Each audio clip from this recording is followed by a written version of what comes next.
sabi nila, ang buhay ng isang OFW ay nakaka-boring daw. Bakit? Kasi sa paulit-ulit na sitwasyon, tapos walang ipon. Pero sila, nag-i-enjoy. Kahit naging OFW, distress sila, mabalik-balik pa rin sila sa abroad. Tulad ni Ninong Abo.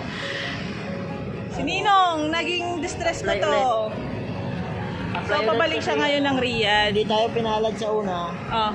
Kaya, ano, tawag dito? Hindi daw pinalad sa una, baka sa pangalawa palad na siya. Paano pag hindi ka ulit pinalad sa pangalawa? Ay, di subo ka ulit hanggang makita mo yung, yung kapalaran mo.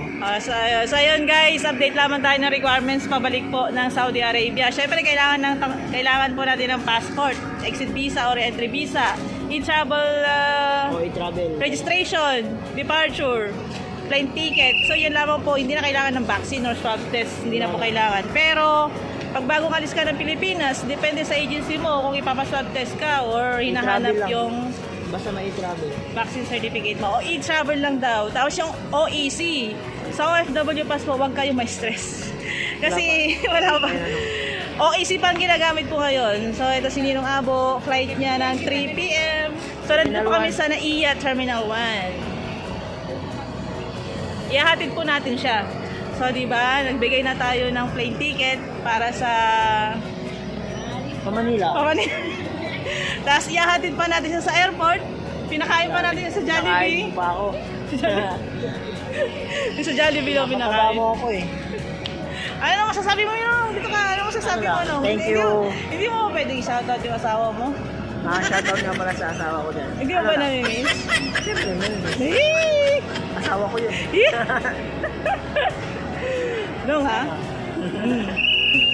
Nung ha? Kay Jo or kay OFW Artasia, thank you sa lahat ng tulong. Shoutout mo yung mga kaagapay. O kay Ma'am Melody. Ma'am Melody, shoutout! At sa lahat ng kaagapay. Basta, thank you sa lahat. Sana marami ka Nung, mamimiss kita! Basta, huwag kang mag-alala. Babalik pa naman ako eh. Bumalik ka na lang din. Sa mga di pinalad dyan, subukan ng subo. Anong kasing subo? Subukan mo ulit. Pag ano? Subukan mo ulit mag-ibang bansa. Basta lang. Ganun lang naman talaga eh. Siguro. Basta, pag may nangyari sa'yo, no, at naging OFW disas ka ulit, nandito lang Huwag ako, kang ha? mag-alala. Ano mo naman ako eh. Ayaw nga pala, no? Ay, si Ninong Abo ay isang advocate po ni OFW Art Asia. Pwede niyo po siyang lapitan para makatulong po sa inyo. Pwede naman po.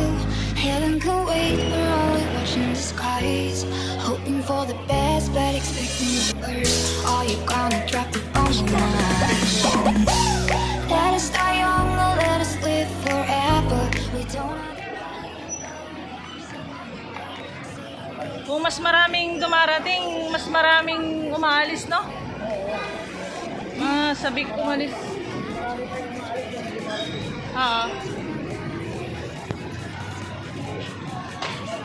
Sa lahat po ng paalis ng Pilipinas, mag-iingat po kayo. Hindi po ganun kadali ang mag-iisang OFW.